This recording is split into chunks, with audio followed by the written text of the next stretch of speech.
गाना के हिसाब से सब कहेला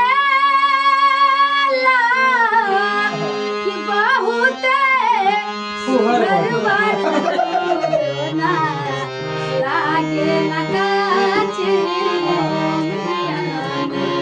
को ना लागे ना काचे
केकर गावल गीत है?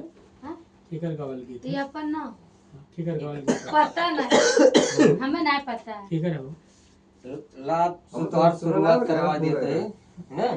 अरे भैया कैसन कुछ भी नहीं खुशी है अरे देखा लक्ष्मी अपन खुशी अब शुरुआत हो गई अच्छी बात है ना। बार करवाए एक ब्राह्मण हाथ से शुरुआत होगा और बढ़िया चलो मुंबई में शुभ काम वाला अच्छा तो बम्बई में पता है रवि भैया के हाथ से हमार शुभकामना में मिलल तो क्या हम शर्मिंदा करत से तोर लग रखे कोनो जगह नहीं काहे हम रख लेते कि ना तो हम रखेंगे कि तो इनको देंगे आपको तो नहीं है देंगे। देखा भाई मतलब हम इनके सुविधा सब चीज दे तो रखे खाती इनके हम सुविधा उपलब्ध मतलब इनके लग पैंट तबा नहीं जेब बा नहीं हाथे में लेके कब तक पसीना से भीग जाए बहुत चोर हो रहा है यार यही के नाते हम कहले लाओ पैंट वैंट रख ले तू अपन खुद से कहाँ बेइज्जती कराता हम बेइज्जती काहे करे ये पैसा मैं खर्चा नहीं करूंगी रखूंगी। ये जान लीजिए कि मेरा पहला सीडी है बनारस से मुंबई का सफर पहली बार मुझे हारमोनिया पे दक्षिणा मिला है और भी पंडित जी के हाथ से। पंडित जी बताए ना बिया तो हम ये नहीं बोलेंगे कि ब्याह कब है ये बोलेंगे पंडित जी बताए ना हम सक्सेस कब सक्सेस तो बनवाई अब पैसा कमाए का ना पैसा कमाए धीरे धीरे सब होए सक्सेस पाए है जितना। और दोस्तों यहाँ पे आके बहुत अच्छा लगा और मुझे मुफ्त में 1000 मिला है ठीक है अभी भैया दिए हैं अपने हाथ से। संजय सड़ुआ वो कुछ नहीं बोल रहे हैं साड़ू टेंशन हो जाता है इनको साड़ू बोले लड़किन साड़ू लड़किन जीजिया है लो शुरुआत में सच में हम डर गए हम कह रवि भैया कहा हमसे बोलवा तो साड़ू हम कह तू कहा साड़ू हम कहेंगे कहा तो नमो है उनका हुआ थोड़ा मेरे स्टूडियो के बारे में जो मेरे भाई देख रहे हैं recording studio Goregaon Mumbai RB recording studio. तो दोस्तों RB recording studio Goregaon Mumbai Ram Mandir Bombay Ram मंदिर गोरेगांव ना। आप लोग आइए आरबी स्टूडियो में बहुत अच्छा सुविधा है हाँ। और गाने में भी बहुत देख रहे हैं चारों तरफ कितना अच्छा व्यवस्था है।